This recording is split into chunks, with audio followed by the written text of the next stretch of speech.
Our whole culture right now is kind of quietly selling us all on this one idea that we're better off alone. That the best partner for us is the one that just accepts us exactly how we are and never tries to make us uncomfortable, never challenges us, never asks us to grow or to change in any way. And honestly, I think that's probably the most destructive lie of our entire generation. I've been with my wife Esme for 21 years now. And I'm only 38, about to be 39 next month. And I'll be real with you, almost none of that time was easy. But here's the thing, it was those hard moments, all those hard parts, the exact parts that everybody tells us to walk away from. Those are the parts that actually taught me what love really is. And it certainly isn't what most people think that it is. You see, most people seem to think that love is a feeling, like it's this thing that just happens to you. You fall into it, and then one day, maybe not, you'll fall out of it. And that right there is the lie. Because love isn't a feeling. Love is actually what you do when that feeling isn't there. It's staying in the house on the night where everything in you is telling you to grab your shit and go. It's being good to her on a day where, honestly, she's kind of a dick. It's choosing your person, even when you don't feel a single warm thing towards them in that moment. And that may feel like a fairly small distinction, but it really isn't, because it decides what you actually do when things start to get hard. The thing is that if you believe that love is just a feeling, then the second that that feeling goes cold, your assumption is that it's all over. So it's easy to file the papers, you move to split up the house, you tell yourself that you're going to be happier on your own or happier with someone else. Now, if you take that one belief and you go and hand it to an entire country full of people, we start to see some pretty interesting things. Interestingly enough, the Surgeon General for the US put out a whole advisory calling loneliness a public health epidemic. They said that being cut off from other people is about as hard on your health as is smoking 15 cigarettes a day. And the number of Americans that are living completely alone right now has almost doubled since 1960. But here's the part that nobody's talking about. Because we've all heard the stat that half of marriages end in divorce. But the part that they leave out is what happens to the people who leave of their marriage for another marriage. Second marriages are failing even more than the first ones. And third marriages fail even more than that. We're talking up to 70%. And it's not that the next partner that they found was somehow worse. It's that most people are just carrying the exact same unhealed things right into the next relationship. So that promise that's sitting underneath the whole lie, the idea that the next one is finally going to make you happy, that's a lie too. People aren't trading in bad marriages for good ones. They're just leaving and then leaving again. And unfortunately, oftentimes they're ending up in the exact place that they were most scared of being, alone. And listen, I'm not saying any of this from some mountaintop way up high. I know exactly how strong that pull is to just walk away when things get hard, because I am the guy who filed for divorce. More than a decade ago, I sat down and I filled out all that paperwork. I was done with Esme. I was done with the marriage. I was done with everything. And I had no intention of ever coming back. And honestly, this whole thing has really been sitting heavy on my mind since June. Because this past June, Esme and I hit our 16-year wedding anniversary. And I'm about to turn 39, which means in the next couple of years, I'm going to hit this line where I've been married to my wife longer than I was alive before I ever met her. And for some reason, that thought just boggles my mind. And when I actually took time and sat with that idea, the thing I felt wasn't pride. It was kind of disbelief.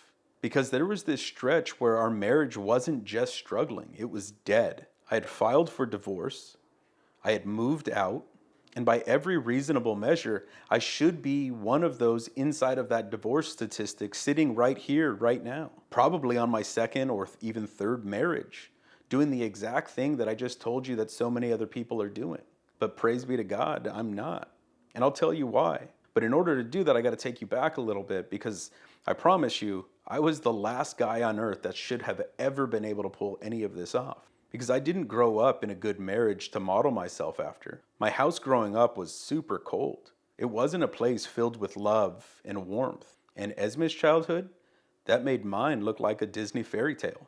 Neither one of us really had a real picture of what a healthy marriage was even supposed to look like. And on top of all of that, I was carrying around some real painful shit. When I was in 8th grade, my oldest brother was murdered, in our own home no less. And I didn't really grieve it, not in any real traditional or textbook way. I just got angry. And I stayed angry for probably 20 plus years. And I was angry at everyone, you know. I was angry at God most of all, I think, because I felt abandoned by him. So when I met the woman that I was going to marry, when I met Esme, I did not show up as a healthy man. I brought all of that pain and turmoil and anger with me. And many of you know this story already, so I'll give you the Cliff Notes version. I met Esme in my very first week of community college, right after I had moved up from Washington from Los Angeles. And she walked into class, and I swear, the whole room just kind of went quiet and it slowed down like somebody had flipped a switch on time. And in that moment, I just knew. And God, was I loud about it. I was super awkward about it too. I made everybody uncomfortable in that class. And she was very much not impressed with it. But, you know, I can be pretty persuasive, so I did win her over. So we get together, years go by, we get married, and I loved her. God, did I love that woman.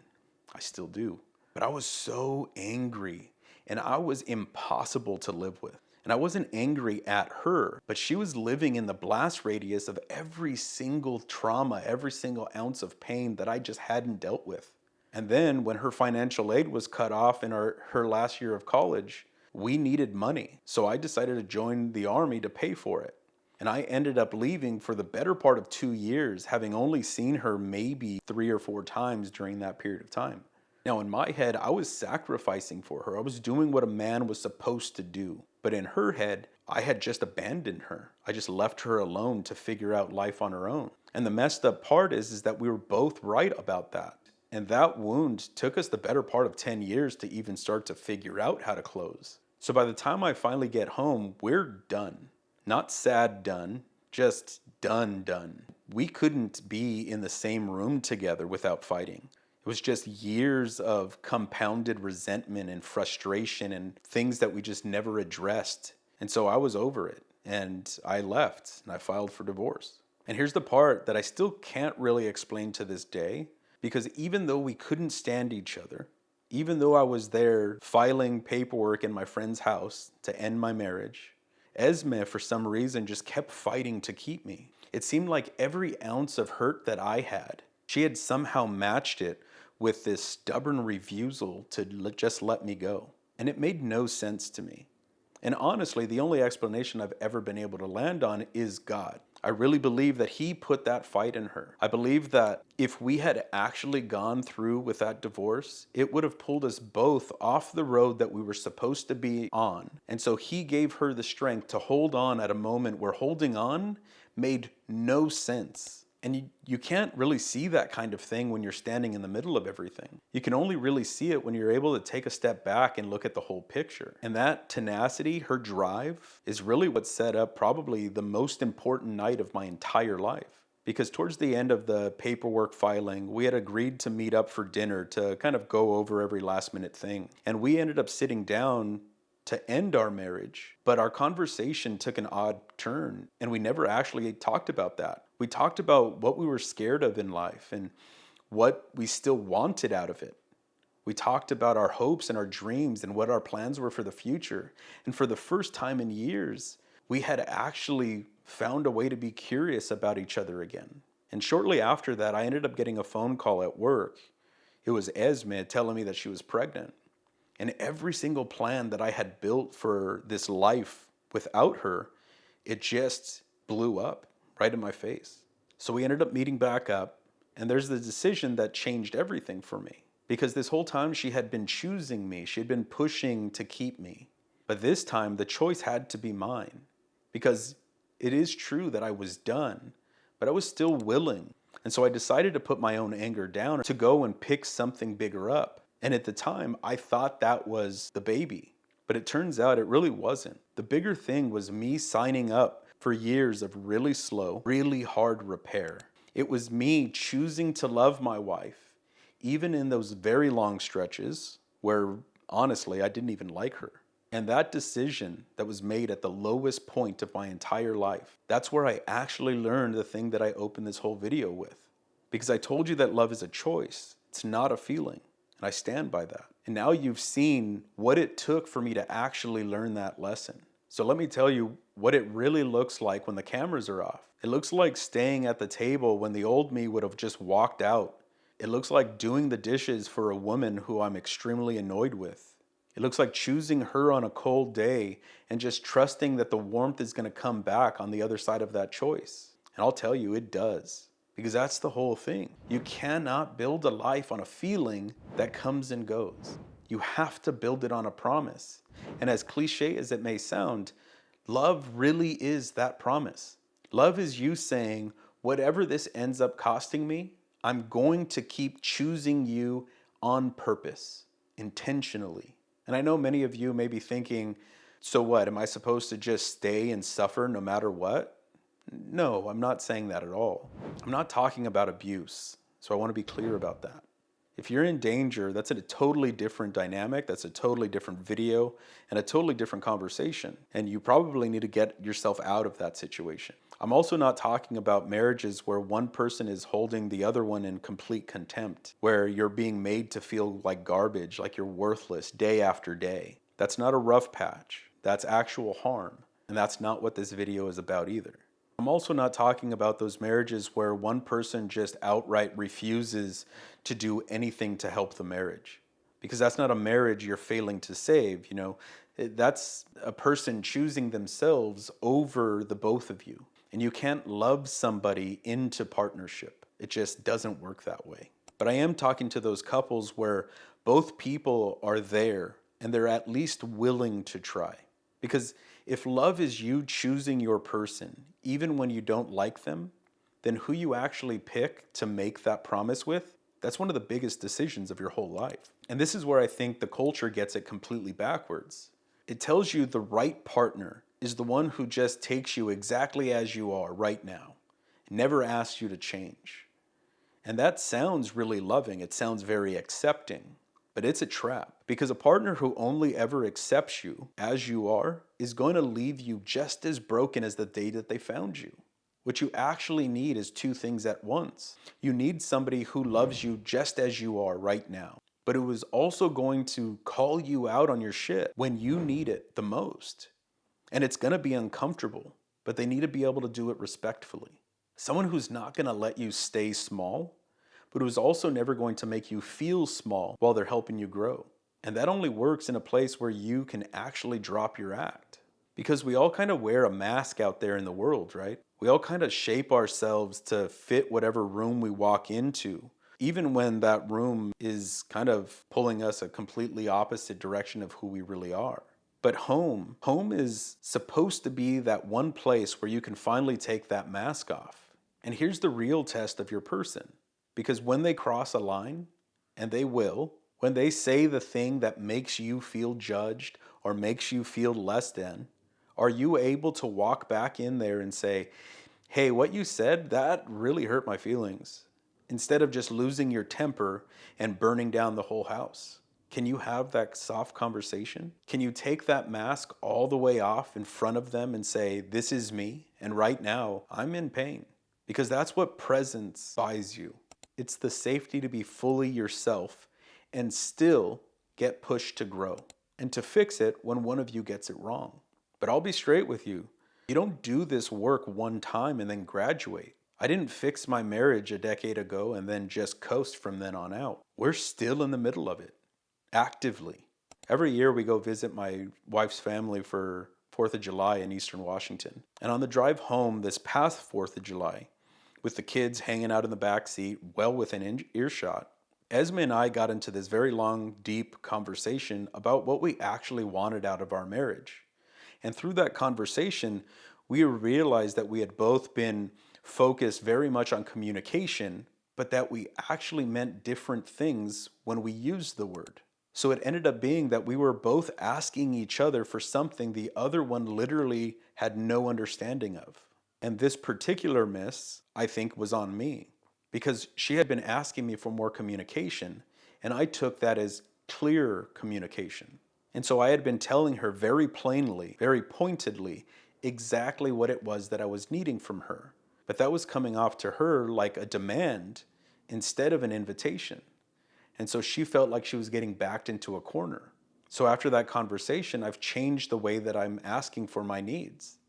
Instead of naming the specific thing that I'm trying to get, now I tell her the feeling underneath it, that I'm feeling disconnected, that I miss being close to her. And that allows her to move towards me because she wants to, not because she feels pressured into it. And we both end up getting the exact thing that we're reaching for the whole time, which is beautiful. And one uncomfortable but very honest conversation is what got us there. 14 years after that phone call that changed the course of my entire life, in 21 years, and we're still learning how to talk to each other every single day. And that right there is exactly why I call this channel Practicing Presence and not Mastering Presence. Because you never actually master this thing. We're always just one bad moment, one bad decision from getting everything wrong. But the goal has never been to be perfect at presence. The goal is to just keep choosing to try, even after you've gotten it wrong over and over again. Even when it would just be so much easier and far more convenient to just throw in the towel. Because love, like I said before, it's a choice. And even more than that, it's a choice that you have to keep making day by day, moment by moment, and fight by fight. And the beautiful thing is that we're not alone in this fight. Because for the first time in years, the divorce rate for first-time marriages has actually started to decline. And that's a beautiful thing.